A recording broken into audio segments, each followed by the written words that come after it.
Welcome back, boys and girls, to another episode of K-Fave Comparisons. My name is Mr. Know-It-All, Daniel John Schaefer, and today I am joined once again by the other two-thirds of my holy trinity, Mr. Jesse Baker, Mr. Lex Breaking the Lawson. Boys, how we living today?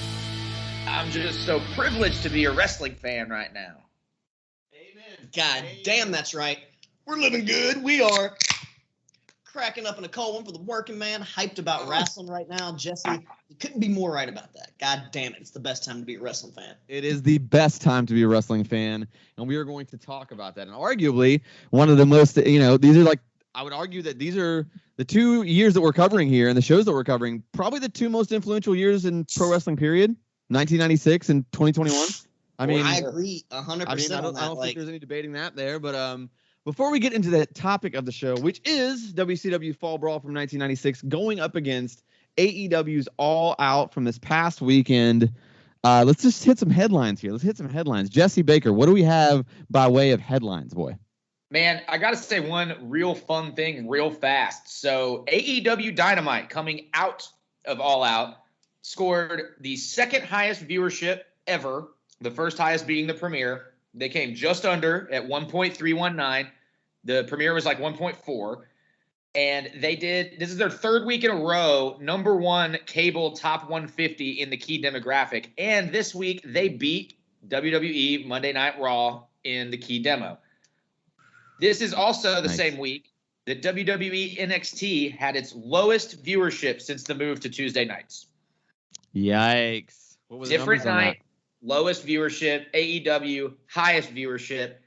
That says something to me, guys. I mean, that's a big fucking deal. We're getting back into that. And the numbers aren't the same necessarily, but we're getting back into that war territory. Yeah. The biggest thing to touch on, Adam Cole obviously helps with this. And the word has come out. Apparently, WWE's plans for Adam Cole were to move him to SmackDown and be a Leo Rush-style mouthpiece for Keith Lee. Jesus fucking Christ. Yeah, that's a trash idea. Yeah. God, what a trash idea. No wonder he chose AEW. Come on now. Do you think he really wanted to, in the prime of his career, go be someone's fucking manager? Like, you can't have a Twitch account. You can't be with your girlfriend. And you're going to hide behind a heel Keith Lee, who we've already made very evident that we're never going to push. Dude, why don't they just put him against Keith Lee? In NXT, it was fucking... Dude. Yeah, agreed. Jesus Christ. Agreed. Silly. It's silliness. It's silliness all the way around. I saw that same headline too, and that seems crazy to me. I did notice also that Triple H had a little heart issue. Went to the hospital, stayed, I think, overnight. It's kind of scary. Big shout outs to Uncle Paul there. We love him to death. Dude, listen, Uncle Paul, I know you're listening. I know you've been listening to the show since the inception, and I got to tell you, man, we don't blame you, okay? We don't blame you. It's all Big Vin. It's all Big Vinnie Mac. That's who we blame. That's the only man to blame. I feel like we love you, buddy. Paul, don't let Vinnie Mac stress you out that much, dude. That's a lot of stress. Yeah, a lot of tension, a lot of stress. And I'm sure, they said it was a genetic heart thing, but I guarantee you stress played a part into that. Come on now. Yeah. Oh, yeah. Yes, and I do feel like we would be doing a disservice to not mention the Daphne situation. Very sad for pro wrestling. Especially that it's Suicide Awareness Month, the month of September. Yes, it's never not sad. It's especially sad because I feel like it was really in the limelight too. And it's almost like there was a time, I don't know if the video is still up, but you could essentially see her like suicide note. And it's just heavy, man. I mean, if you have like rough thoughts, man, be sure to talk to somebody, because that is just not the way to go out. It's rough, and it's my thoughts and prayers are with her family for sure. Maybe anything else we got in the news, boys? Absolutely. There are running rampant rumors at this point in time. It should probably come as a surprise to no one that the one and only Kevin Owens is set to have his contract expire January of 2022, and seems to be looking to make the old jumperooski. And Jesse, I'm glad you mentioned that, because I think what you kind of predicted earlier, that there's going to be a split in the Elite. Kevin Owens' contract is up early January 2022. I could see a split of the Elite and Mount Rushmore. Yeah. Coming back. And, I mean, they're going to move Dynamite to TBS around that time. Mm-hmm. Mount fucking Rushmore and AEW would be so sick. What a way to launch your TBS move, you know? Yeah. I mean, my God. You have that. You have the news that WWE signed Gable Stevenson to a very unique contract that allows him to finish his senior year in college and defend the Division I as a heavyweight in the NCAA in the wrestling. And he will still probably appear on TV while being groomed, but they're setting him up a separate training facility to be able to train to be a part of WWE once he's graduated, which is kind of fucking nuts. Yeah, it's kind of crazy. I mean, I feel like they're really coveting younger people, and they should. I mean, listen, a lot of people are like this whole like, oh, NXT is, you know, they're cutting everybody over 30. They don't want any darlings. Like, I kind of understand that. I think they want to make NXT developmental again, because when NXT became a brand, they didn't really have developmental anymore. And like, that is obviously an issue, because now here we are, and you've wasted these talents of the NXT guys that you've brought up, and we're still seeing Oldberg on TV. Like that's a problem. You know what I mean? So like, I do very much feel like they need a better developmental system. And honestly, I think this is a good move for WWE doing this for this kid. Well, I wonder this. So the NXT revamp is next week, and this is coming off the lowest ratings that they've gotten since they moved to Tuesdays. And I mean, it's a 0.6. It's a fucking low rating in general. It's very, very low. Yeah, that's lower than anything I think AEW's ever pulled, and if not, it's close to it. Yeah. The revamp comes along with a new logo. I don't know what it comes along with right now in terms of like talent, in terms of anybody they're going to debut. I mean, it seems like they've been sitting on Frankie Monet for a minute. That might be a big situation for them. I don't know. I feel like she's main roster all day, but it's weird to me because so they're going to do the draft the week before their season premieres. So it starts at the SmackDown in October 1st in New Orleans. And it culminates actually in Nashville, Tennessee at the Bridgestone Arena at Raw on October 4th. And then their season premieres are the week following, where they're going to begin the King of the Ring tournament and the Queen's Crown tournament, which is the female equivalent. I'm curious to see what they do with the NXT talent that they no longer want to use on NXT. And I'm also curious, how do you make NXT a developmental territory and make it smaller while keeping it on USA? Yeah. Well, it's on Sci-Fi now, isn't it? No, that was just a one-time thing when they had like sports on or whatever. Yeah, they have to. They only do it if they have to move, but it's still a USA situation. Gotcha. Okay, I thought it had moved. USA. Yeah. So the big thing with that, I mean, maybe Booker T suggested maybe it moves to more of a reality show format or something again, where it shows how these people are going to get to the main roster. But I mean, I don't know how you do a true developmental on a major network like USA, who's clamoring for ratings. Yeah, developmental needs to be on like local TV, if anything. No, I agree with that fully. Like on CW30 at midnight, right before ROH. No, I'm just kidding, but I mean, NXT as we knew it, I think is over, which also makes you feel like what's going to happen to NXT UK. I don't know, like they're, I mean, because they're definitely still running shows over there, and they have like a whole brand over there. I don't know if you just turn that into like, I mean, why don't you just send developmental guys to the UK? I mean, I'm sure wouldn't be twisting their arm to put them over in Europe for a few months at a time. I'm sure they'd probably enjoy that. So, well, I heard that they folded their liquidity in the UK, and there was something about the folding of the LLC in the UK, which is why I kind of thought that they've been focusing more on Walter and Ilya and bringing in Jamie Hayter and doing stuff like, and not Jamie Hayter, sorry, what's her face? B. Priestley. B. Priestley. There's that, but there's the other one that Kaylee Ray. That's who I'm thinking about. Oh, okay. And they've been focusing more on the UK talent on the primary NXT show, and I kind of wondered if that's why. Like now that the travel is there, that maybe they're trying to focus more on like liquidating having to run that show in England, and just use the developmental territories like ICW and Progress and shit because they already own them. Yeah. Yeah. Well, I wonder this, since if NXT does go to that new format, are we gonna lose the classic every few months Triple H photos? I think so. I think we're gonna lose those. Is Gable pointing Stevenson photos. the last one we're ever gonna get?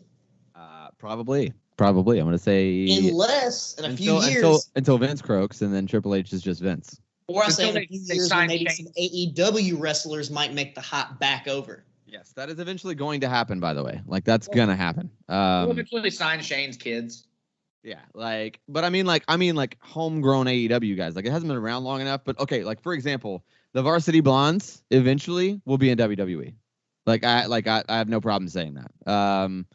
I mean, maybe some other guys, I'm not sure, but you know what I mean though.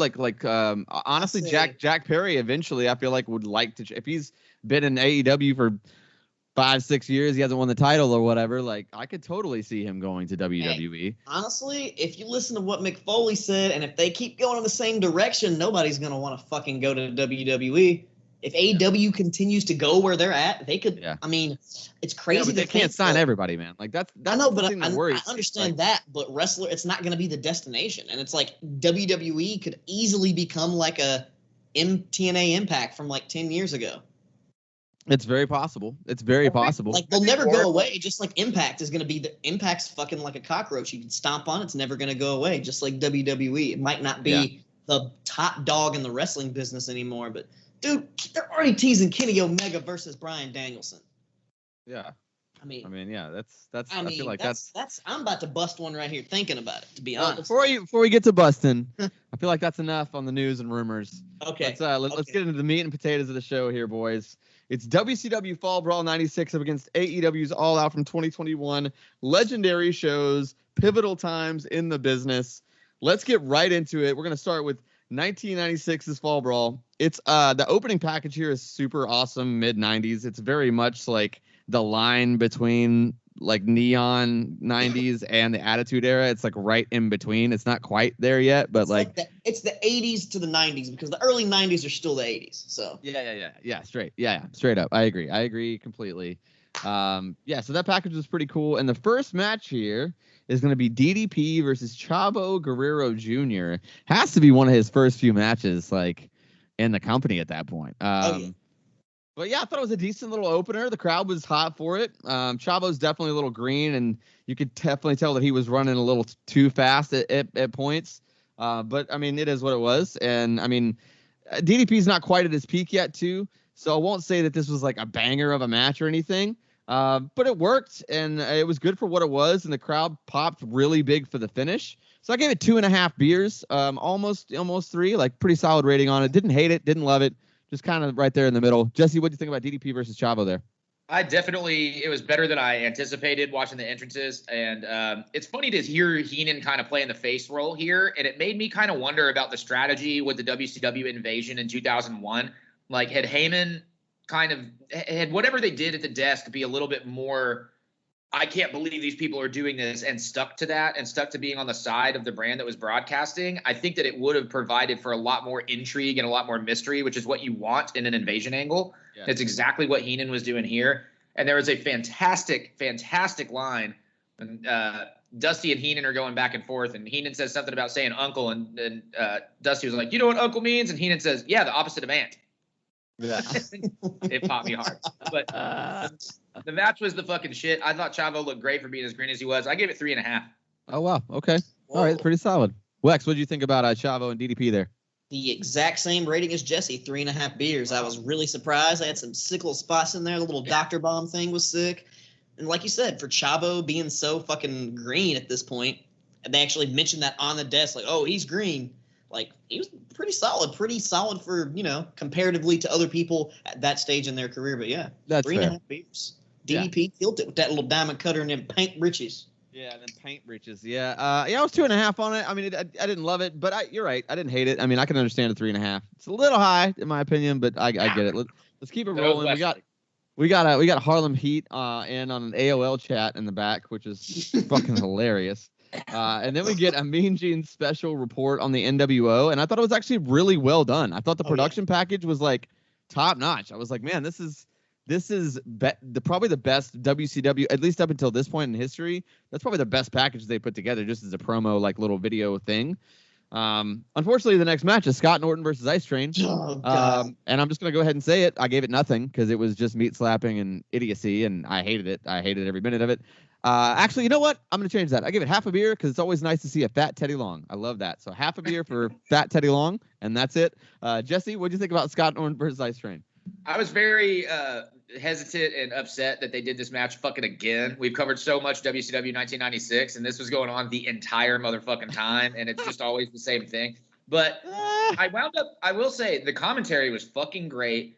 And the I Quit gimmick, this is one of the first ones that I remember being like the microphone in the face I Quit gimmick. You know, Yes, I mean, a it's not the first one. match. Oh my God, these two guys of all people. But I mean, I loved the ref with the mic and like holding it up to the mouth and stuff. And that again provided for fucking fantastic commentary. There was a great line between Tony and Dusty where, you know, Tony's like, well, I mean, you can't win. You know, if you knock the guy out, you can't win because he can't say I quit. And Dusty said, unless you're a good ventriloquist. There's something about the commentary here that just really makes the whole fucking thing for me. No, that's quality for sure. Than I thought. It was better than any of their matches that we've watched so far. I wound up giving it 2 beers. I was thoroughly entertained. 2 beers? Yeah, I did. Wow, that's egregious. Even I was okay. The bar was set pretty fucking low. Let's be real. That's fair. That's fair. All right, Wex, what did you think about this one?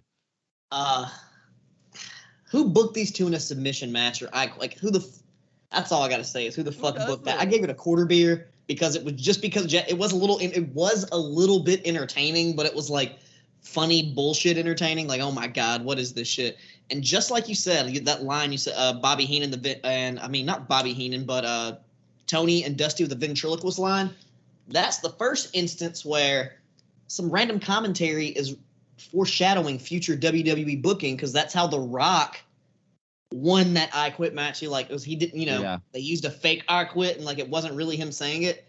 And I'll get to the other one that it's an outrageous me trying to pull these two together when we talk about it later. But yeah, a quarter beer. I mean, he was so blown up that Tony Schiavone mentioned on his podcast. Like they were both so blown up you couldn't even really hear him say I Quit. All you could hear was like, It was egregious. But yeah, a quarter beer.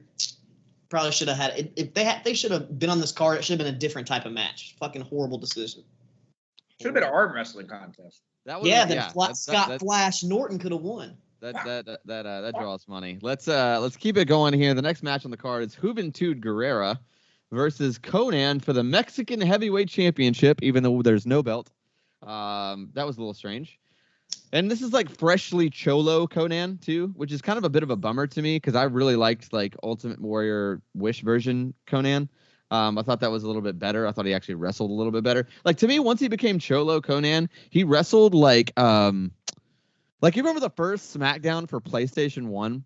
Like you had like 8 moves, but you could just like do those moves out of nowhere. You know what I mean? Like there's not like a wind up into him. Like I swear to God, he did just like 2 power bombs out of nowhere for like no reason, and like didn't even like go for a pin. And it was like he wrestles like a video game character. Like there's no psychology or rhyme or reason to how Conan wrestles. I mean, Hoovy was great. It was definitely a lot of high spots for 1996, and it was solid for sure. I mean, the action was good, but like I don't know, Conan's like his lack of psychology and his lack of rhythm really threw me off. I still gave it 3.5 beers though. I still thought it was over average, especially for 96. 3.5 beers from me. Wex, where are you at on this Juventud versus Conan?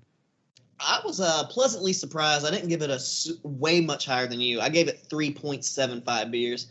And like you said, the offense was crazy and out of nowhere, but like it was pretty innovative for 1996. Like he did a fucking muscle buster. Like yeah. That's the only, and then they didn't even know what to fucking call it because of what it was. And Mike Tenay was the best on this match because the moves that were around, he at least called them right. He even kind of hesitated. He's like, that dive through the ropes, the tope, they call it Mexico. It's like, and now it's like a tope suicida is like a fucking call every announcer does on every show because it's just such a common move these days. Yeah. He did do some pretty crazy stuff though, but I want 3.75. Mike Tenay, he's underappreciated. I love Mike. For sure. Yeah, I will agree that he is underrated for sure. Jesse, where you at on this one? So it's funny, Daniel, you and I have the exact same rating. However, I got to say, like, this is not my highest rated match on the card, but it kind of, in a way, is my match of the night for Fall Brawl. Okay. Only because it's so fucking weird. If you really look at the dynamic, first of all, Jimmy Hart running around the ring screaming Arriba La Raza over and over again. I was fucking gut rolling on the floor. Like, it was the funniest fucking shit in the world to me. the freshly Vato Conan I get here. This is where everybody was kind of trying to like, all right, we're seeing what WCW is going for. They're going for more street. They're going for more authenticity. They're going for less colorful. And so was WWF at the time. They were moving towards that.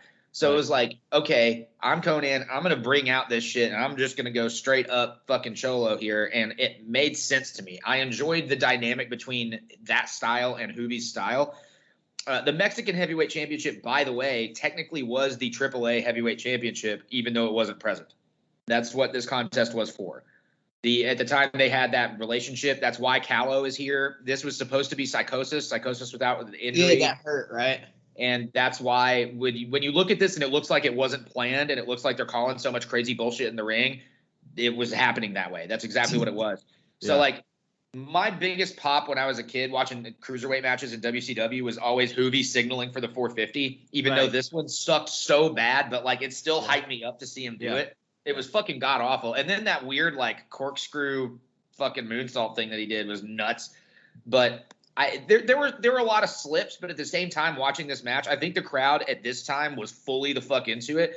Yeah. The one weird fucking thing I noticed. So Conan does what, like 4 or 5 power bombs during this match. Yes, one of them is like a slingshot power bomb, like a fucking off the top rope and down. And Kevin Nash is in the main event. So like, dude's stealing the steez, right? Then he also ends the match on what he calls a power drop, which is formerly called a splash mountain, which is a fucking crucifix power bomb, aka a fucking Razor's Edge, with Scott Hall, who's also in the main event. Oh, yeah. He didn't even do it. He didn't execute it right. It's just the Razor's Edge, and you're supposed to catch it, but he just fuck it. He just went. Fuck it. He's gassed. I mean, he's so winded. This was fun. Both guys were gassed by the end. I think Juvi was kind of being given a little bit of shine here. It got a lot of time, but the crowd was into it the entire fucking time, though, I got to say. It was a very innovative match for 1996. Yeah, very innovative indeed. Speaking of, my absolute match of the night is the next match on the card here. It's the Battle of the Chris's. It's Chris Jericho versus Chris Benoit. And this is just a straight-up mat classic. It's good professional wrestling. It's a good technical wrestling match. There's a good pacing. And the crowd is hot for it. The crowd's hot from the jump. The back elbow dive by Jericho was super scary, but kind of awesome. You know, where he dove to the outside or whatever, but like it almost was like a Darby Allin style. Like, that elbow. It's about that elbow thing. Yeah, the back elbow spot. That was fucking sick, dude. Like, I think he did it on purpose. Yeah, and it's like, that's super crisp and pretty innovative. I don't think I ever saw him do it again. But I mean, dude, both guys are just super hungry at that point in their careers. And there was some great false finishes in there, great spots. It was a great match. I gave it 4.75, so almost 5 beers. Really, really liked it. Massive fan of this match. I honestly thought it could have gone a little bit longer, and there were a couple of stutter steps that kept it from going any higher. Wex, where you at on Jericho versus Benoit here? I actually went for the full 5 on that one. I really enjoyed this match. Like, that's that fair. Elbow, one of my notes, crazy fucking elbow from Chris Jericho. And I love how Benoit put him in the Lion Tamer early, but it was before he was really doing the Lion Tamer. Yeah. I guess, because they didn't really call it the line, but he had him in there. They're like, oh, he's got him in a crab with his knee in his back. And I was like, that's the fucking Lion Tamer. But I guess I popped for that since I knew what it was. But again, commentary alluding to WWF booking in the future. Bobby the Brain Heenan's talking about the NWO's demands, right? And he goes, they said they want Mongo's dog. And they said they want some charcoal briskets. And I was like, oh my goodness gracious! Cooking the Chihuahua? Were they fucking booking off of the commentary from the show? But I think they were.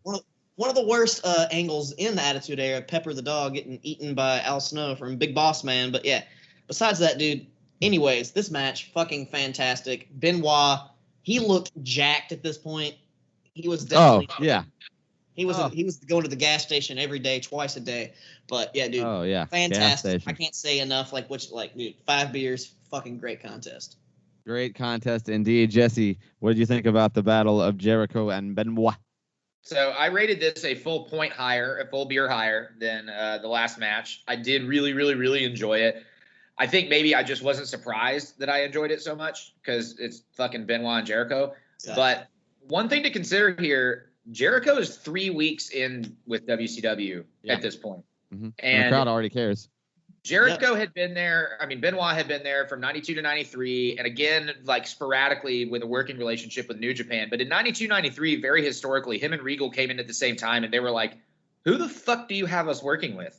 It was the most disappointing roster of dudes because everybody that mattered had like left or gotten injured or like wasn't made. So they're, at that point in time, it sucked. So him coming back and actually having a Jericho and having some Guerreros and Malenkos and people like that to be able to work with is huge here. And you can see it in Benoit. The weird thing here is that Benoit's over like Rover because it's Horseman country and he's already been aligned with the Horsemen, and his stiff style in Winston-Salem, North Carolina is going to get very fucking heavy over with a wrestling crowd. But Chris Jericho is kind of like Lionheart, babyface, blonde, vanilla shit is not over at all. So the dynamic that they wanted, I think, was a little backward. But it's hard to do with this NWO shit because anybody in WCW by default is going to be a face. Bell to bell, this was fucking incredible. Yeah. Commentary mentions Vietnam in one very like ill-stated segment where they're trying to talk about being from Japan, but like, I think everybody at this point in time just like had run over themselves. Dusty at one point, there's a nut shot that he very woefully exclaims, "That'll change the note thin and thingin'," which I thought was hilarious. The finish was fucking great. It's pretty deep in the card, and at this point in time, we've had a lot of kind of high velocity stuff going on. So the crowd's starting to get a little bit overwhelmed, but they were still over like Rover for it. Again, Benoit over like a motherfucker in Horseman country. I gave it 4.5. 4.5. I will say this about Benoit though for the Horseman shit. He does the most awkward 4. It was like he held his arms like just vertically and it barely looked like a 4. It was just like, I don't know what the fuck it was. It looked super weird. And Dusty did say Chris Jericho, he's gonna be a big superstar in WCW. Yeah, he did. So he did say that. Dusty knew. Jericho never went to be a big superstar in WCW, but exactly. But he went to be a big superstar. So Dusty knew, but Dusty can't control everything. That's true. That is very true. That's very true. Let's keep it rolling here. The next match on the card is for the WCW Cruiserweight Championship. It's probably a close second for my match of the night, actually. It is Super Callow versus Rey Mysterio Jr. And this is actually Callow's debut here, which is kind of crazy to me. And it was different than a lot of Cruiserweight matches in that it was like supposed to be a babyface match. And most of them are really kind of athletic. Not that this wasn't, but most of them are like kind of fast paced and then more of that lucha libre style. But to me, there was a lot of the traditional American babyface versus heel style there. Like, I mean, Callow pretty much poured on the heat, even rest holds, that kind of thing. Mm-hmm. And and Mysterio made the classic babyface comeback. And I thought it was great. I thought. I mean, because it was nice to see a Rey Mysterio match where he's not just jumping around and there's like 5 solid minutes of like Callow like really holding him down and pouring the heat on. It really makes you wonder if he's going to get a comeback. You know what I mean? I thought it was great, man. I thought the spots were really good. I thought it was a really well worked match. It wasn't as good as Jericho and Benoit, but I certainly above average for sure. I went 4 solid beers on this one. Jesse, where you at? Super Callow versus Rey Mysterio Jr. I feel that this match suffered from the placement a little bit, only because, again, this crowd has been waiting on star power this whole time. It's 1996. It's WCW. They're, everything that's being pushed is NWO and Horsemen, and we're in a wrestling town, and they can anticipate and appreciate a lot. But you got to look at who we've had in matches thus far. We've really not had any big names as far as this crowd is concerned. Sure, yeah. So it's I think that this would have been better either earlier or possibly even a little bit later into the card. Like if you put Giant and Savage here, I think it would have popped like crazy, and I think it would have been a much better advent to the angle. And this could have been the Ginger match before the main and probably crushed. Yeah. But nobody wants to follow this, so I understand that too. I thought Callow whooped ass. It's funny to note that he modeled his entire thing after the most popular hip hop group in Mexico at the time, who like did a ceremony to grant him the gimmick. Oh, wow. The dynamic between him and Rey is great. Rey's definitely playing David to Callow's Goliath, even though neither one of them are big, but that was the dynamic of the match for sure. Yeah. A couple of weird things like that avalanche fucking arm breaker against the ropes towards the end of the match. One of the most sick fucking looking things I've ever seen. There were a lot of huge spots like that definitely got the crowd back into it. I could only give it 3 beers just because it had nothing to do with the talent. All 3 beers straight up because of the talent and because of the work. I thought the booking sucked, and I thought that the placement sucked. Okay. I guess that's fair. Wex, what do you think about Rey Mysterio and Super Callow here? I was pretty much right there with you.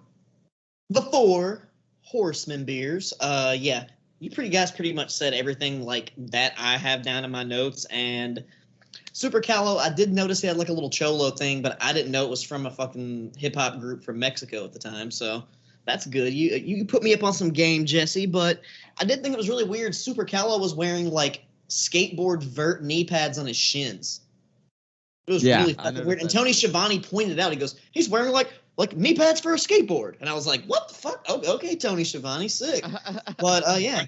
Ripper from way back, bro. He's been leaving the cube from Buffalo shampoo days. Yeah. Hey, well, next time, Shivani and the boys, Darby Allin and Helico, all you boys can get to Nashville. Let's do some skateboarding. I'll take you to all the sick shit, all the ditches, all the secret spots. But yeah, 4 beers. Yeah, only the shit the real people know about. You know what I'm saying? Right. Not really. It's just everyone knows about it. I'm just bullshit. All right, the next match on the card here. Let's just keep it rolling. It's Harlem Heat versus the Nasty Boys for the WCW Tag Team Championships. Listen, this just isn't for me. I mean, it's big guys meat slapping. I don't think it was bad for their style. I actually thought it was a pretty decent match for that style of tag team wrestling. I just didn't like it at all. It was what it was. It honestly, guys, it took all that I had to like not fast forward through it. I mean, it did get a little bit better at the end. I actually felt like the gimmicks and the interference helped this match. I gave it 2 beers. I couldn't give it more than that. But yeah, that's where I'm at. 2 beers on Harlem Heat versus the Nasty Boys. Jesse, what do you think about this WCW Tag Team Title match? Dude, I really loved it. Actually, these guys are all very violent in their style of work. This is the closest thing to star power that this crowd has seen so far. That's like fair. It or not, the Nasties had that backing for being in the E. Yeah. And Harlem Heat just cut a profile that people care about. They're 2 gigantic, fucking hard-hitting dudes. Like, they look the part. Yeah. I thought this was great. It was a very violent, very brutal match. I agree that all of the Gaga helped. I love Colonel Parker. What else? I mean, what more can anybody say about Sherry, dude? Like, Sherry fucking rules. She immensely helps out any segment she's ever been a part of. She's such a fucking underrated talent, in my opinion. Yep. There was just the classic cut down, classic heel shit, classic ref stuff. I love every fucking little bit of it. The crowd was really into it. Nasty's kind of reminded me of Dudley's in this match, the way that they were working. Like, kind of face, but still brutal. I gave it 3.5. I fucking love this match. 3.5. Okay. All right. That's not that crazy. Wex, where are you at on this one? Like, just like you guys said, it wasn't a technical masterpiece, anything, but it was like a classic, get the crowd hype, heel versus face tag team, classic style tag team match. I gave it 2.5 beers. It wasn't really what I was looking for. I didn't think the placement on the card, even though I know Jesse said the star power from the Nasty Boys and all that shit, I didn't start watching wrestling until 1997, so I don't give a fuck about the Nasty Boys, really. So that's why this match did nothing for me. I do love Booker T, though. So that's the only reason that I had interest in this. Yeah. I guess that makes sense. And I love Sherry because, I mean, this is pre-fuck-up Hulk Hogan, we coming for you promo, and she's the best part about that promo, to be honest. Yeah, she's the good stuff for sure. She's the best part of a lot of promos, especially in this era and prior. I mean, her stuff with Macho. Still had Colonel Parker with them at this time too, right? Yeah. They had 2 managers. What fucking tag team has 2 managers? Oh, Colonel Parker was in love with Sherry. British Bulldog. What? Owen Hart, the British Bulldog, fucking Nation of Domination for a long time. Fucking, there are a lot of tag teams. Well, that doesn't count as 2 managers because that was like that's factions. I mean, literally just a tag team with 2 managers that don't wrestle. That's just weird. Owen Hart and the British Bulldog had fucking Jim Cornette and Clarence Mason. They were both technically managers. Yeah, that's true. Well, technically, Clarence Mason was count, so. A lawyer, but come on, man. That's the role he played. Fair enough. Let's keep it rolling. It's a Macho Man Randy Savage promo in the back, which is, of course, very good, as he generally was. And then the match here is Macho Man versus Giant. And okay, we're 2 months into the NWO storyline, and they've already added someone. I didn't realize it was that quickly. Yep. They'd already added the Giant. That's insanely fast to me. Should tell you enough right there. But yeah, this match was kind of what you would expect, but it really could have been worse. I thought Savage actually did a pretty good job of carrying Paul, and I thought the crowd popped huge for the body slam. You know, when did. Macho got him up, it felt very WrestleMania-esque moment, very old school wrestling. And I thought the screw finish helped both guys. I didn't hate it, man. I didn't love it either, but I thought it was right in the middle. I gave it 3 beers. Macho Man versus Giant, pleasant surprise from me. Wex, what did you think about Macho Man versus the Giant here? I was pleasantly unsurprised. No, I mean, I'm trying to go the opposite of what you said, but no, I did not like it very much. I love Macho Man, but dude, like you said, the NWO, the Giant in the NWO just kind of didn't make sense because everybody else pretty much besides him was a former WWE guy or WWF guy at the time. Right. And he was a homegrown WCW guy that could have been like a good team player for Team WCW. It should have been Lex. Yeah, dude, they should have put Giant in Lex's spot, like in this whole it could have been anybody, and it really should have. It was going to be Sean Waltman at the pay-per-view before this, but they had some legal issues going on at the time, and it all came from they had a backstage memo where they accidentally mentioned they called Scott Hall Razor like in a memo, and like somehow Vince McMahon got a hold of that and like used that in court. It was an IP lawsuit. Yeah, it was. Yeah. It was that whole like fake Razor and fake Diesel and like all that shit was going on, but just outrageous because Sean Waltman makes perfect sense in that to be the guy to come in. And then just like you said, Lex Luger or anybody that has been there. Even at this point, Ric Flair could have been a guy because he's already been in WWF. But like, I think he could. Honestly, that would be a lot perfect of people say because that, it's but I think Ric Flair would have done great in the NWO. Dude, it'd be perfect because Flair seemed like, he is a WCW guy, but he had that brief time and he went down there and had some bad connections, and they're like, he's our boy. I mean, I think it would have been perfect. Flair and Hogan on the same side never worked. No, but then eventually the Flair versus Hogan split. Yeah. Of course it wouldn't work, and that's why it would work. Oh, dude. No, I meant more like Flair was the third man. Like third man. Yeah, we're far past that here, but I mean, if Flair was the third man, yeah, totally.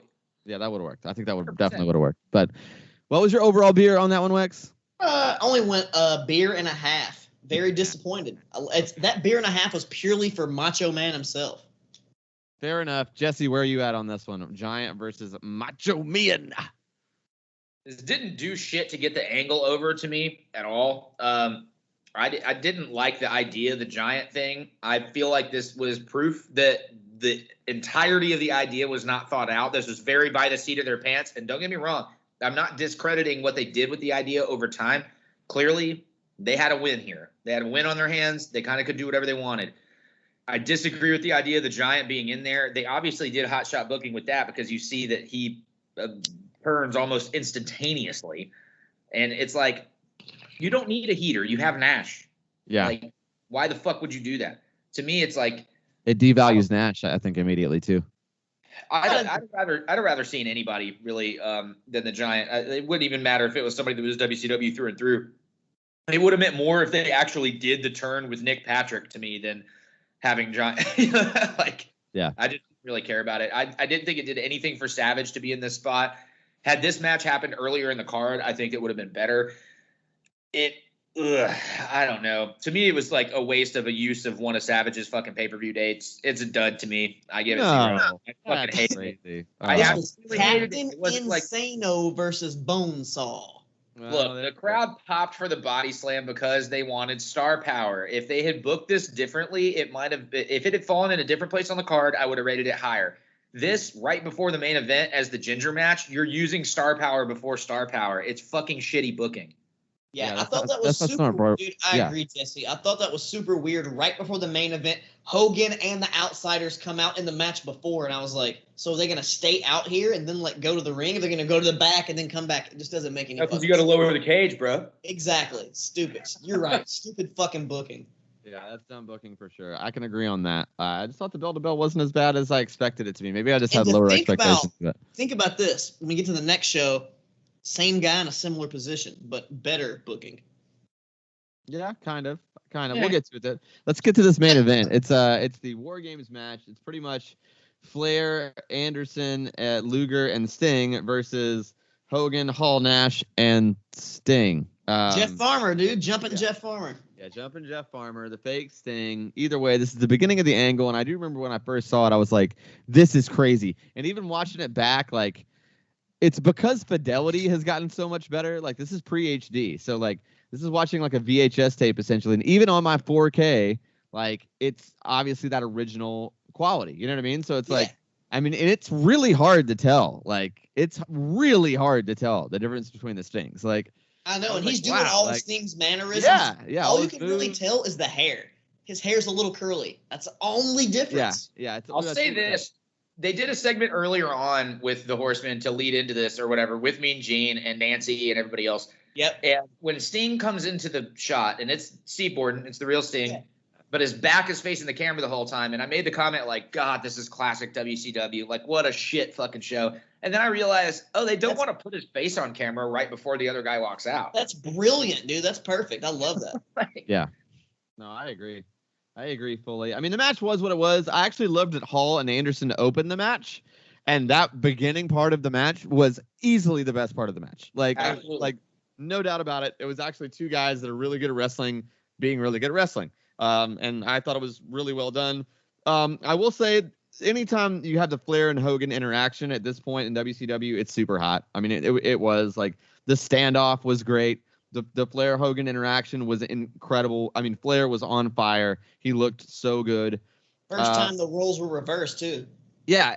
First time the roles were reversed, which is nice. And the Sting reveals were really cool. I thought it was kind of well done. And I also thought that, like, I was glad it wasn't very long. It wasn't a super long War Games. Like, it was kind of in and out.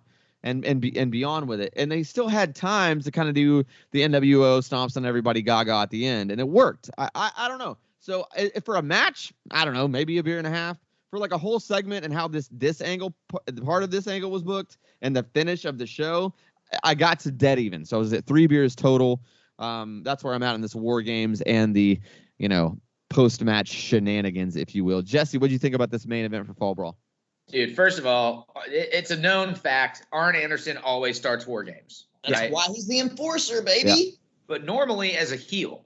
So seeing that dynamic switch and seeing him and Hall, it makes the most sense because Hogan's not going to fucking be out second. The Mystery Man's not going to be out second. Nash is the most effective as an equalizer. You can't start with him. So it makes the most sense to actually for this to happen this way. And they fucking cut. They had a great exchange during that. The entire the booking of this match for the face and heel dynamic to lead to the story for the rest of the year happening in Winston-Salem, North Carolina, of all motherfucking places, was perfect. It was exactly what it needed to be. They completely and totally baited the Flair thing. They baited the Mystery Man thing. The Sting angle I thought was great. The crowd there were some people that were chanting bullshit when Farmer came out, but I mean, it was pretty low. Like, it wasn't that noticeable. It got quiet because people really thought it was Sting. Yeah, totally. And it was fucking hilarious. And then there were a lot of weird things in the match. I really loved when Nash picked up Luger for the jackknife and sent his feet into the ceiling of the cage. And it was like, holy shit, this ain't going to fucking end well. But overall, the turn of Sting on the WCW guys lends to the rest of the story that would go on for another year plus, leading into Starrcade 97, not 96, 97, when the Crow Sting finally actually faces Hogan. And we'll get there later on, I'm sure. But, the end of the match was weird, but at the same time kind of didn't matter at that point. Like, the fact this happened in North Carolina cemented NWO as a heel faction. It was short, which was smart. It advanced one of the largest angles in the history of sports entertainment very well. The booking of the match was massively logical. Yep. Outside of Luger running in like a minute and a half early or whatever, who gives a shit? But I mean, I gave it 4.5 beers, dude. I really thought and again, it has nothing really to do with the bell to bell. I mean, the bell to bell was okay for what it was. Bell to bell with Arn and Scott was really all that mattered. Yeah. And the rest of it was, Hodgepodge. Yeah. But the booking and the way that it fucking treated everybody involved in the angle, I thought was genius. Yeah, I agree. Pretty well done. What was your overall beer one more time? 4.5. Oh, wow. 4.5 beers. Solid. That's a big one. Wex, what do you think about this main event for Fall Brawl? War Games. I was actually more in line with you, Father. 3 beers for me. I was right in the middle with it because, these types of matches, it's pretty much chaos. And, the beginning was really good with Scott Hall and Double A. And Scott Hall was a little Supercell Sunday a little bit in this match a few different times. He was that, though. I loved it. Overly flat. But, yeah, I love it, too. It's good shit. And the reason it was shorter, I think it worked, is because the whole Sting angle. He came in, clean house, showed, fuck you guys. And then he was like, peace. Y'all are going to accuse me? Your best friend, Lex Luger? And then he dips off for a year, and then he reemerges as this guy, but, not the Donatello version. But, it's still Sting. Sting. It's Sting. That's Raphael, dude. Oh, my God. Oh, yeah, that is right. I mean, I guess it's red, but this is supposed to be NWO Sting. We talking about the Ninja Turtles, youngin. What you know about the Ninja Turtles? Get out of here. Dude, the Ninja Turtles are my child. Dude, you kidding me? I have original Ninja Turtles toys right here. I can go get from my room, the ones that transform, that turn into turtles. You can pull their head, rotate them. I once shit my pants on purpose when I was 3 years old because the Ninja Turtles were on. I didn't get up. I was like, no, I'm gonna watch Ninja Turtles. That's awesome. That's a different level of commitment there. And speaking of different levels of commitment, Tony Khan put on a hell of a show. Well, now that we're done with Fall Brawl here, let's jump right into the meat and potatoes of this week. Oh my God! Of pro wrestling, the main event of this show for sure. Let's just get right into it. It's All Out from this past weekend. My very first note is there's no opening package here, but that's okay. Let's just get right into it. And now I realize it's because they had so much packed in. This was a WrestleMania show. This is definitely a WrestleMania level show. Just insanely good. Let's dive right into the first match, man. It's Eddie Kingston versus Miro for the AEW TNT Championship. I thought it was a hot start. Eddie looked better than he's ever looked in AEW thus far. The Miro dive was sick. It was stiff back and forth. The guys were actually beating the hell out of each other. I thought it was one of Miro's better matches. Might be my favorite so far.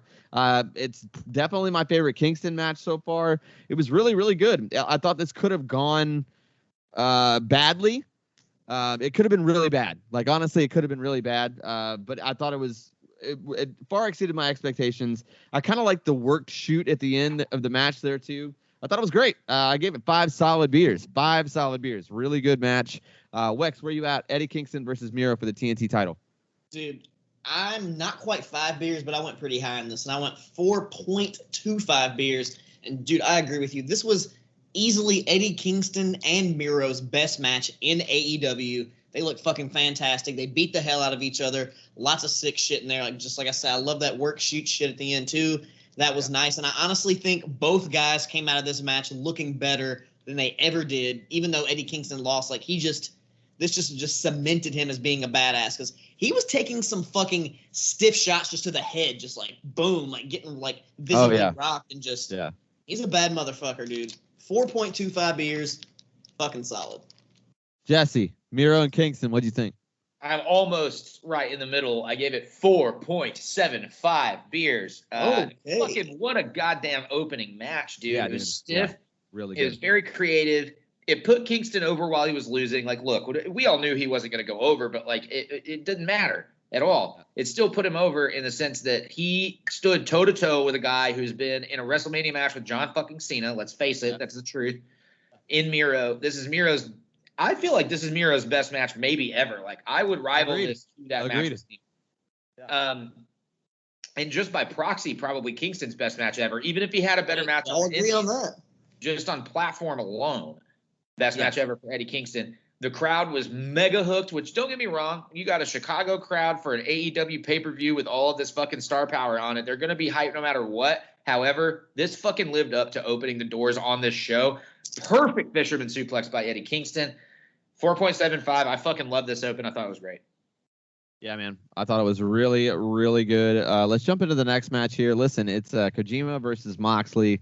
I hate John Moxley, and as we all know, I'm not a very established Japanese wrestling fan either. So that being said, this sucked totally to me. I thought it was boring and bad. I thought the crowd was dead for it. I think a lot of this is literally just to help the relationship with New Japan, like you do us a favor, we'll do you a favor type thing. Didn't fly with me at all. Absolutely hated it. Didn't. I don't understand the Suzuki part of it. Didn't understand. Just not for me. Big old goose egg. Big old goose egg from Daniel. Not one sniff of beer. Egg. A big old goose. A big old goose for me. Wex, what did you think about it? Not a fucking goose egg. I mean, it wasn't bad, but it's not what needed to be here. The booking was fucked up. It's reversed. It should have been Minoru Suzuki versus him in the pay-per-view moment, because the match they ended up having on Dynamite was good, but if it would have went longer and had more time and better, like, dude, like, why the fuck would we want? I mean, Kojima's cool, you know, the lariat guy, classic, you know, but Suzuki, wouldn't you like Suzuki at All Out? Doesn't that just make more sense? Doesn't it make a little more sense?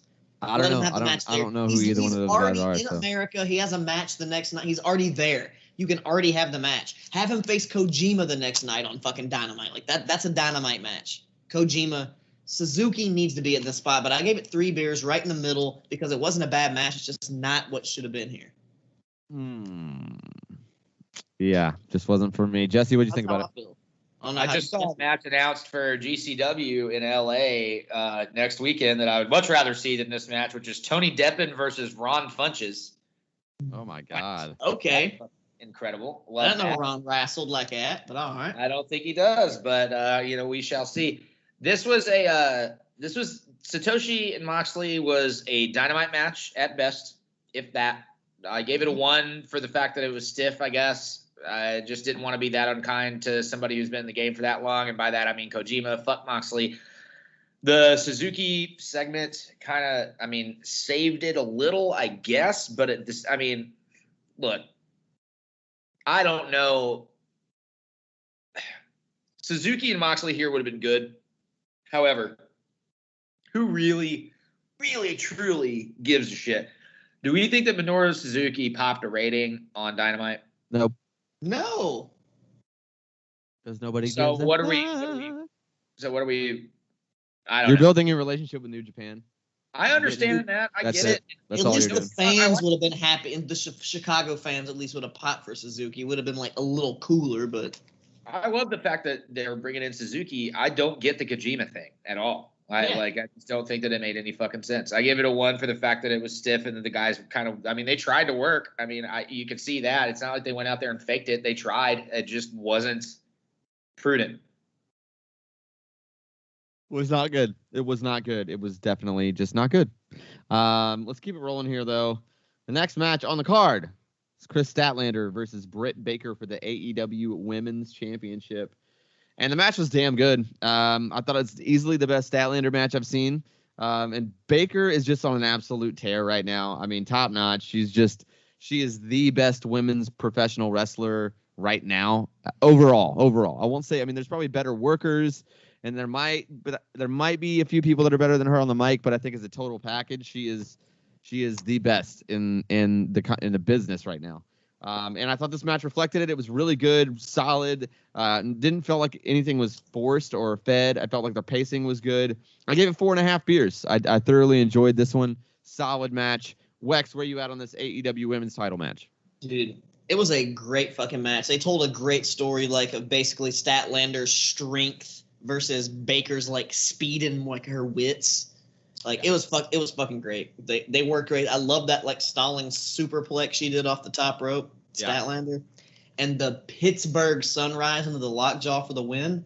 It was fucking beautiful. It was just a nice little kiss right there. I went 4 beers. I thought it was great. Yeah, when are we gonna get Britt Baker in the Elite? Come on. Dude, why don't they have a girl? They need a lady. That only makes sense unless they do the split. But why not have a girl member? The Dark Order does. I agree. Dude, I think Britt Baker is elite material too. I loved Adam Cole threatening Shivani for getting too close to Britt Baker. That's so good. So good. So good. All right, Wex, what did you think about or not Wex? You already told me. AEW Women's Championship, Jesse. What did you think? Please don't ever mistake me for Wex ever again. We look a little bit alike. Oh my god.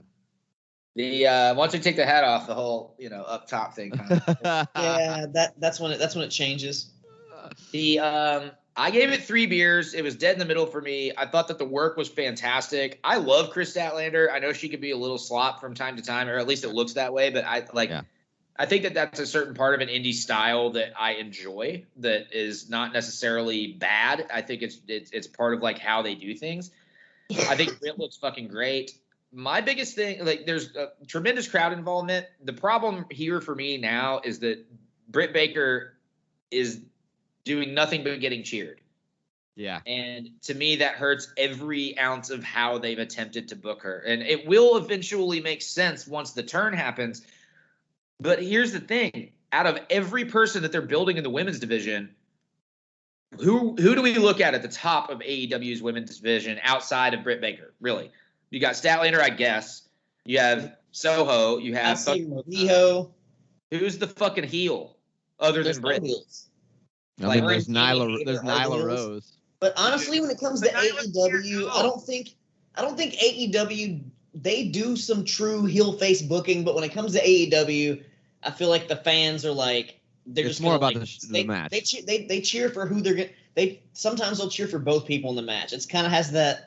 That's why I love AEW, because it's not necessarily, you don't have to go that classic like fine line. You can kind of just like, all right, well, this dude's sick this week. Most of our favorite stuff still does have that fine line, though. If you really look at it. If you look at how everybody rates. I know they don't book everything like that, but some of it still is. Like I kind of like, it kind of reminds me of when I first started watching wrestling, where it's like, oh, this guy's bad, but like, is he good? I kind of like him, but I don't, I would like to see the belt come off of Britt and go on to somebody like Soho or Rosa, so they could get in a little bit more of a dynamic scenario, because Britt, in all honesty, I know this is an old WWE cliche, but she doesn't need the strap. Like, she's going to be at the top of the card no matter what she does. So, yeah, but I don't think they have anybody else that can elevate the strap right now. That's what I'm saying. Her and Soho will be a good program. Now, yeah, but she just I don't got to it yet.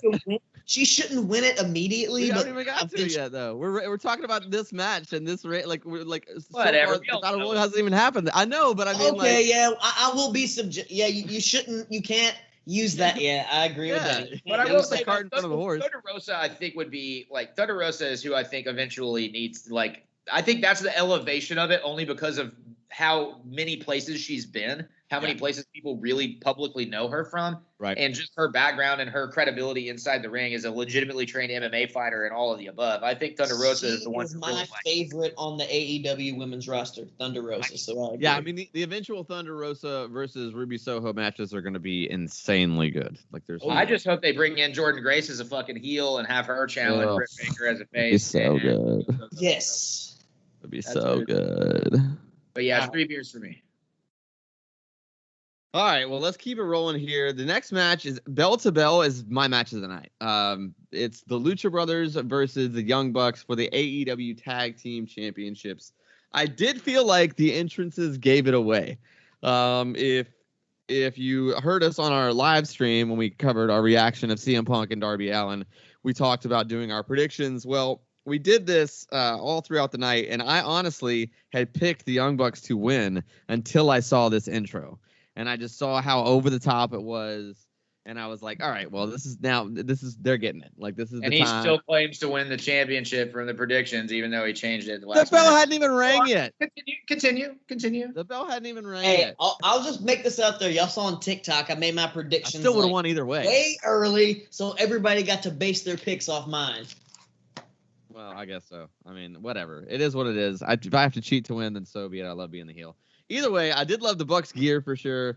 The match was absolutely insane, man. I mean, when I don't have a lot of notes, it's because I was so captivated by the actual match, and like there was just too many spots, too much emotion. They used the cage so well that it didn't become a distraction and it didn't become a hindrance in the match.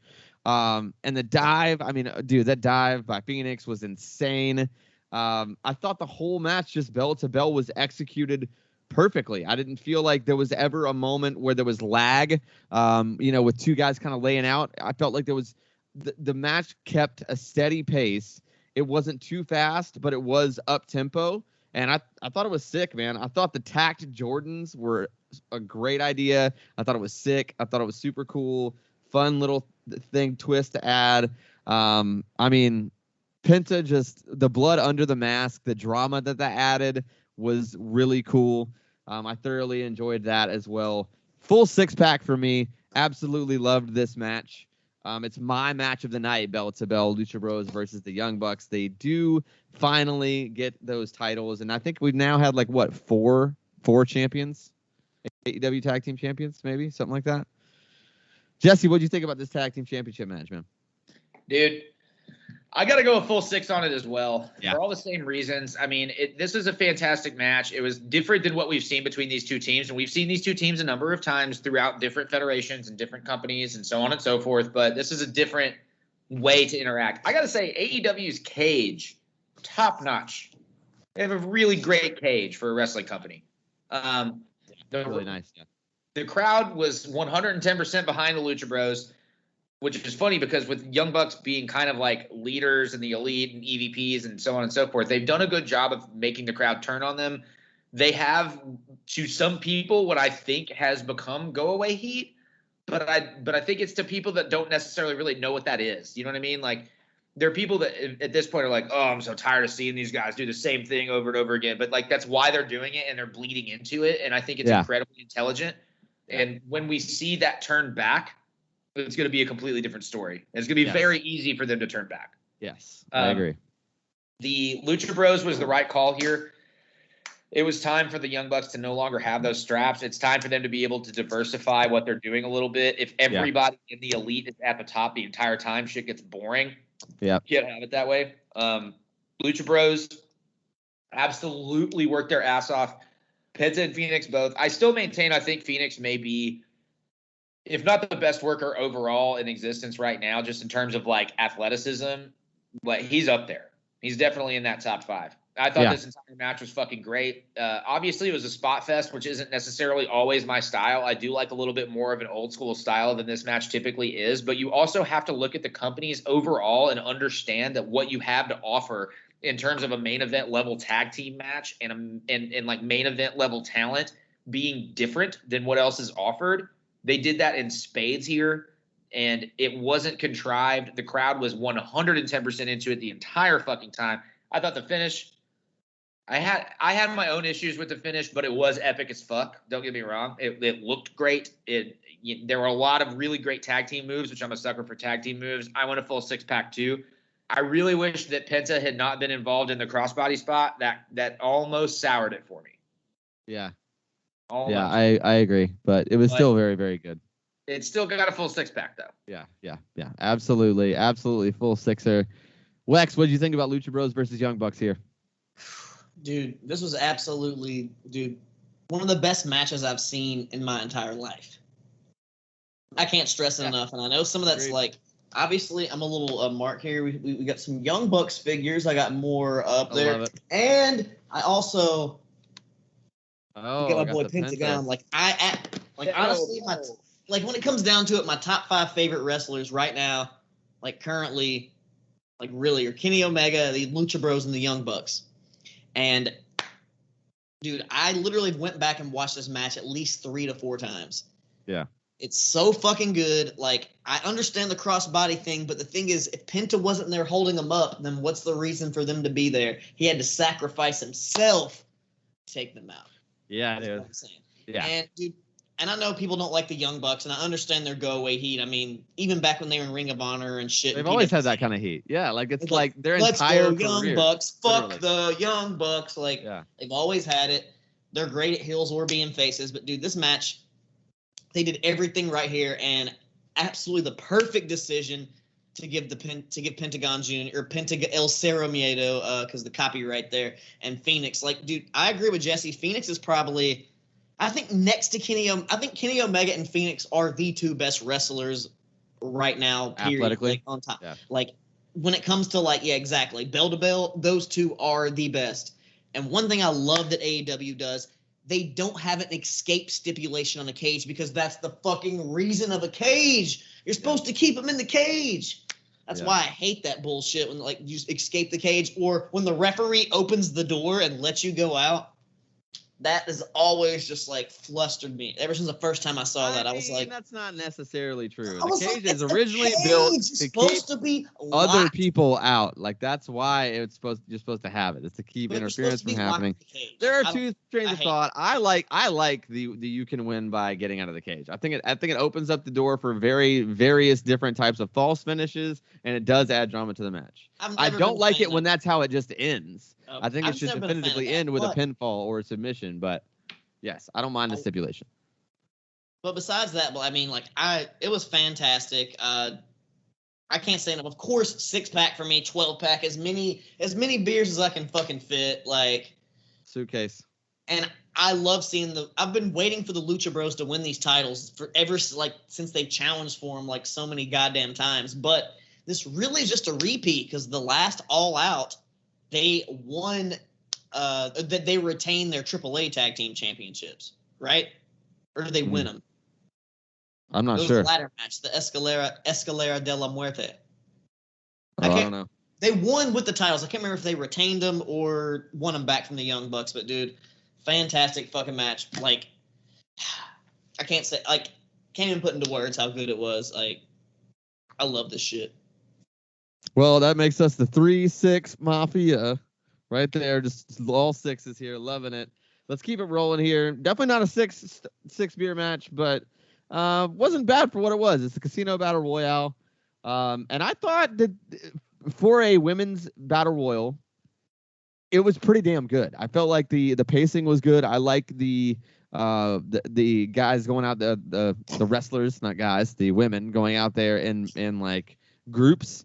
I think it makes it more interesting, and you still get your jokers in there, so you can still have your surprise entrance. It's a smart way to do it. Of course, the Ruby Soho debut, she gets the win. I gave it 4 beers. It was above average. It was one of the better battle royals I'd seen, and it more than accomplished its goals. Jesse, what do you think about this casino battle royale? I gotta say, I do enjoy their format with the club thing to a degree. However, I think they waste a lot of the anticipatory aspects of a normal battle royal or Royal Rumble match. Like normally you would get like Pops wondering who's next, and they could do it by the minute and it'd be fine. But to do it 5 at a time does allow them to keep it a little bit shorter. And this was not as long as a traditional match like that. And you don't have to start out with everybody in the ring at the same time and just do the shine on 1 or 2 entrances. So, I mean, you win both ways there. I get why they do it. Jade Cargill's titty definitely popped out, as Wes's lovely girlfriend pointed out during the She did not pop out. Oh, my goodness gracious. It was not that kind of party, guys. She did not pop out. She pointed out during the event that Jade Cargill's titty popped out of her gear, which seems to be a consistent problem, which is kind of weird because she does wear pasty, so her nipples never get shown. Yeah. It's just weird because like Jade doesn't she's not exactly packing in that department, so I don't it's just bad gear. That's why they keep popping out, because the way her gear's made, she doesn't have enough to fill it. So not enough pressure. Yeah, they just need to figure out different gear for Jade. She looked. They tried to give her the Kane spot, or the Diesel spot, or whatever the fuck you want to call it, but she got out, yada, yada, yada. I don't know. Most of this was shit that nobody really cared about.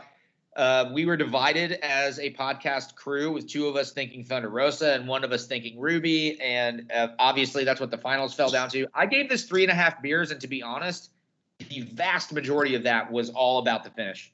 It was that finish had the entire crowd hooked. Nobody knew where to go, which is the perfect thing that we want, the suspension of disbelief in a wrestling match. I thought it was really well done and sets up for Thunder Rosa and Ruby in the future. Kind of can leave Britt out of it for a little while if you need to and want to. I loved it. I thought it was great. Yeah, it was good stuff.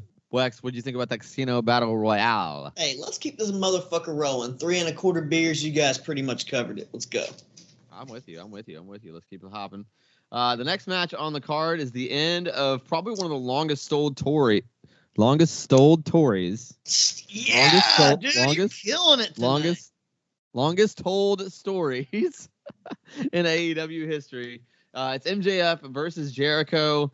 Man, my notes are that the intro was awful. The Fozzy guitar player was like just way off from the crowd. Didn't make any sense. Kind of silly to do it that way, in my opinion. But the match itself was pretty damn good. I thoroughly enjoyed the bell to bell. Was it a knock it out of the park? No. Was it above average? Yes, it was. And I thought it was a definitive finish. It was a good way to end this feud. There was enough emotion in there. And these guys knew what their role was on the show. They've been a big part of AEW, and they've kind of carried this storyline has carried a lot on its back for AEW. So, but in this case, they knew it wasn't really their night, and they delivered in their spot. And I thought they did a phenomenal job of that. 4.5 beers from me. Thoroughly enjoyed it. Jesse, what do you think about MJF versus Jericho here? I thought it was really long. The entrance really undid a lot for me. I mean, like it hurt it. Yeah. In this entrance situation, good God, you're looking at like the biggest show ever. And like part of me in my head wondered, you got Punk, and surely to God, Jericho kind of knew what was going to happen at the end of the show. I'm sure he was one of the people that was clued in. So I kind of wonder if it almost intentionally was understated. But I don't find Chris Jericho to be that way. I'm pretty sure it probably was just just didn't hit. But there were several very huge spots. There was a lot of brawling on the outside. There were a lot of weird things about it that didn't necessarily make sense. But I like they worked a very WWE main event style, but for its place in the card, it's kind of strange. It made it a little awkward for the crowd. I never want to see this match again. I'll tell you that. Like it's done. It should be done. And if it's not done, there's a fucking problem.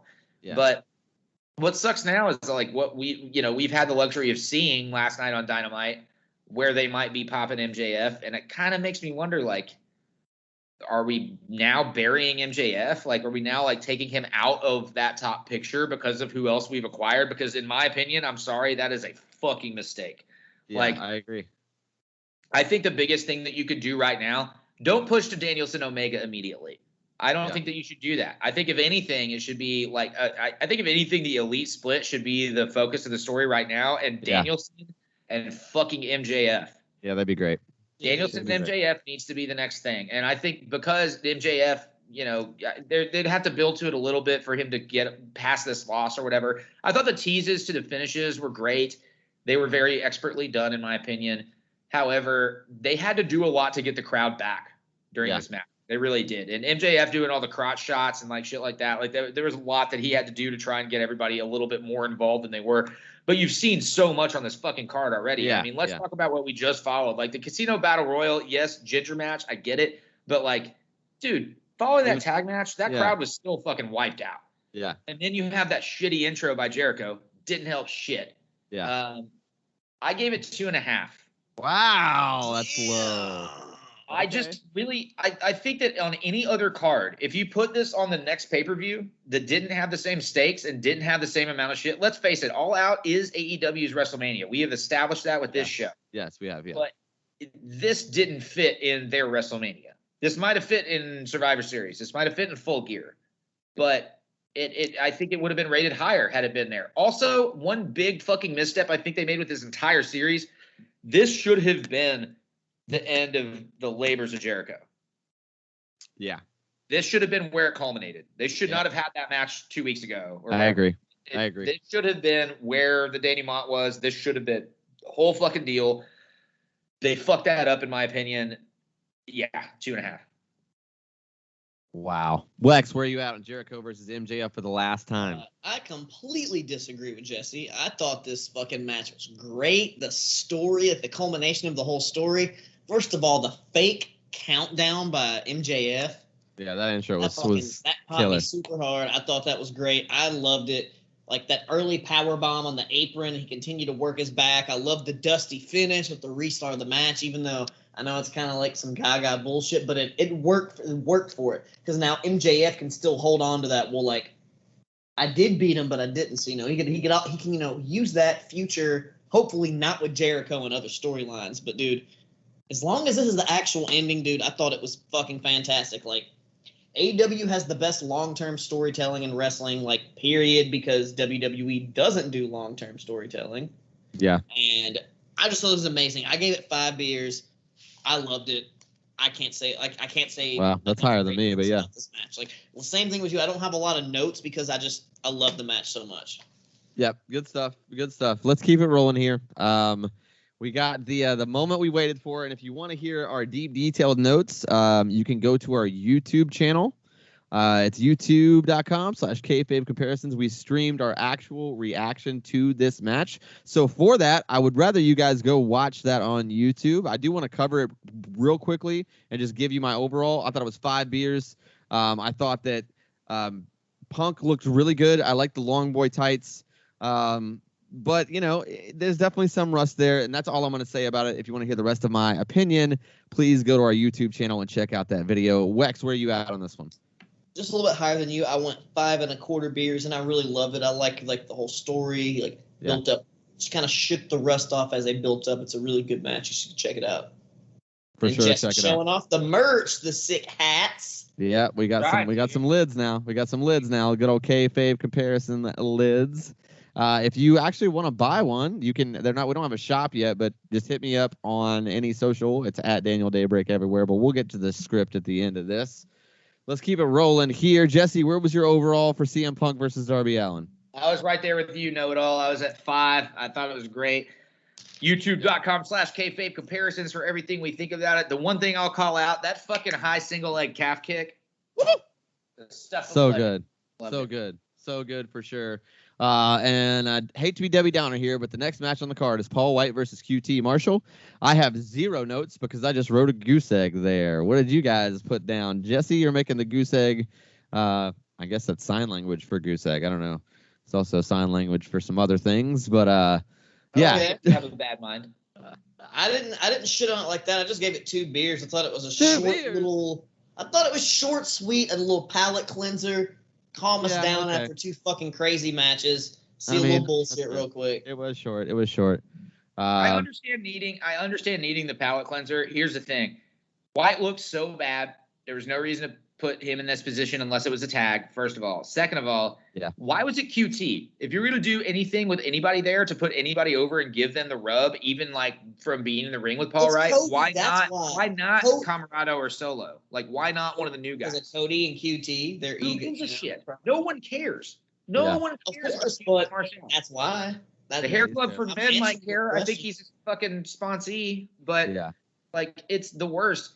Also, if you take this same angle with Shivani, with the kid, with everything, but you replace it with Team Taz, it makes 9,000 times more sense and would have been a way better match. Yeah, and QT's a cuck, so. Yep, it is what it is. That's anytime we start talking about cucks, we need to move on. The last match on the card was here. too. Ice Train, baby. Oh my goodness. Kenny Omega versus Christian here. It's the main event. Listen, I thought it was a really good match. I thought that the match that they had for the Impact title was a little bit better. And maybe it's because it was the first time. I don't know. But I just thought it was a little bit better. Not to say that the match was bad. The match was very, very, very good. The bell-to-bell match, I gave it 4.75, so 4 3/4 beers. Pretty solid rating. Very good match. I just kind of lost its luster because we had kind of already seen it. Now, with the closing, though, with the debuting of not only Adam Cole, but then Bryan Danielson, man, this is a 12-pack. It's a 6-pack. I mean, this kind of debut with these two guys is arguably bigger than Bash at the Beach 96. It's arguably the changing of the tide, and time will tell. I mean, if this really does change the tide, and if AEW does essentially become the #1 professional wrestling company in the world, I mean, guys, like, is this not the most legendary debut for two already Hall of Famers? I mean, here's what I'll say. So I'd like to bite back a little and just talk about the match for a minute, and actually even before the match. That's fair. So they do the big Dynamite rundown, and one of those matches is something that got left off of this card, Pac and Andrade El Idolo, which would have been a banger on this card for sure. It's obviously going to be a huge deal on TNT. It sucks that it couldn't happen here, but that would have been. But then you also get that Malachi Black promo, which, like, yes, you know, yes. it was good placement. I don't love what they did on Dynamite, but that's another episode. But it was a really good placement to put him in the spotlight, give another face that people were a little bit familiar with leading into this match.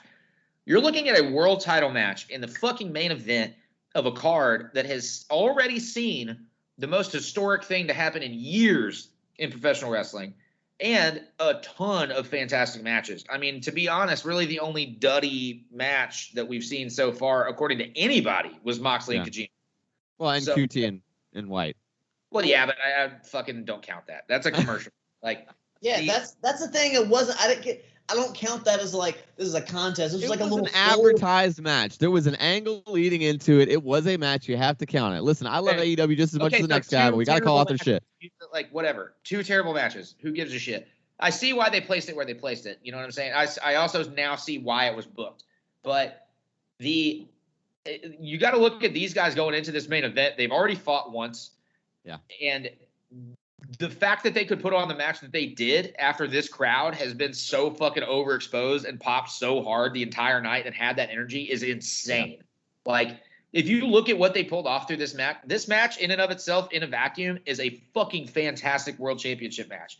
It really is. I mean, like, all the falsities, the teases between things. Yeah. I'll tell you that I gave it 5 beers as well. And the one thing that kept me from a 6-pack, in all honesty, I thought that the dynamic was fucking great. I thought everybody got their shit in. There were a lot of spots that were dangerous. There were a lot of spots that were weird. My big thing that really fucking took away, I really wish that the fucking Gaga hadn't happened. And here's why. These 2 guys cannot main event another pay-per-view. So whatever their fallout is going to be has to be on TV. So it's like, I mean, even if they rematch on TV. If Christian says he got screwed or whatever. But, like, that's not a reason. No. Like, this should have happened clean. And yeah, I agree. But I do think it's over. I do think that it's the end of Christian Omega angle. I hope it is. And that's not to say anything bad about either guy. It's just to say that, like, if you look at the way the match ended with the one-winged angel off the second rope, for fuck's sake, I mean, like, that is a point, period, done, finish. And it's great. Yeah. But if you left Callis and you left the Good Brothers and you left that whole thing out of it, it would have been 9 times better, in my opinion. When you bring in the segments afterward, obviously you want to talk about fucking game changer. You want to talk about a completely different thing. I agree. This is bigger than Bash. Like, this is a situation that puts a company. There has been no other time in our lifetime where another company was invented while WWE already existed as a global predominant fucking entity that could actually compete even a little bit. Yeah. And so now what we're seeing is the knowledge, the booking, the creativity, and the taking advantage of, really honestly, just the environment. When you count YouTube and you count what they're doing with their shows, how they're really pacing everything out and hearkening back to certain stories. Like, AEW's it, dude. Yeah. And they made it very fucking clear here. Yeah. And they're targeting I think that they're really smart too with the signings and the people that they're getting. They're targeting a specific audience. The guys that pop for the Malachi Blacks and the Adam Coles and the Bryan Danielson, that is a very specific niche of pro wrestling fan. You know what I mean? And it doesn't even necessarily count to me as ex-WWE guys for the most part. No, not at all. Not at all. I agree. They're like they had a cup of coffee in WWE, basically. Yeah, it's like, well, I mean, Daniel Bryan a lot longer. Adam Cole pretty much Daniel a cup of coffee. No, but Daniel Bryan hadn't made a name for himself with this fan base before he ever made it. Absolutely. Right. American so what Dragon we're seeing is a development of a fan base that only watched WWE for those 5 years because they had the CM Punks and the Daniel Bryans. Yes, so agreed. We're seeing Tony Khan's smart enough to capitalize on the people that only watch the product because of who they signed. I fully agree with that. Man. I mean, to me, like I said, I mean, this is arguably as impactful, if not more, than Bash at the Beach '96. So that being said, this is the best pay-per-view in the past 10 years, probably. And so it's a blowout for Fall Brawl. Not to say that it was a bad show. I still haven't got to give my beer rating for the main event, so please don't skip over me. Well, what do you got for the main event, man? What do you think? I gave it 5 beers. Okay. I thought it was fucking really solid.